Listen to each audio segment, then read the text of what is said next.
To'satdan uyiga mehmon kelib qoladigan bo'lsa, pisochniy og'izda eriydigan afganskiy retseptlari sizlarga yordamga keladi. Buning uchun bitta yurechani bosib qo'ysanglar, qo'ynimiz ko'tariladi. Idishga un, razzaxlitel vanilin, yumshoqqina sariyog'larimizni solib, kroshka qilishni boshlaymiz. Ustidan tuxumni sarig'i, qaymoqlarimizni solib, yumshoqqina xamirlarimizni qolib, xamirlarimizni to'rtta zuvalaga bo'lib, xolodilnikka tindirishga yuboramiz.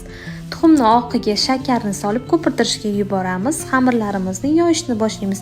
Videoni yo'qotib qo'ymaslik uchun sakrayant qilib yaqinlaringizga yuborib qo'yishingizni tavsiya qilamiz. Ko'pirgan tuxumni oqlarini yoyib olgan xamirlarimizni ustiga tekis qilib solib, ustidan qo'lda maydalangan yong'oqlarimizni bir xilda qilib sepishni boshlaymiz. Duxovka pechiga yuboramiz pishirishga. Idishga sariyog'larimizni solib, oppoq pishli massa bo'lgungacha ko'pirtirib, ustidan varyoniy zgushonka, oq zgushonkalarimizni qo'shib, kremlarimizni tayyorlab olamiz. Tayyor bo'lgan kremlarimizni pishgan qo'shlarimizni ustiga solib, yopishtirishni boshlaymiz. Bir xilda hamma yog'iga suramiz.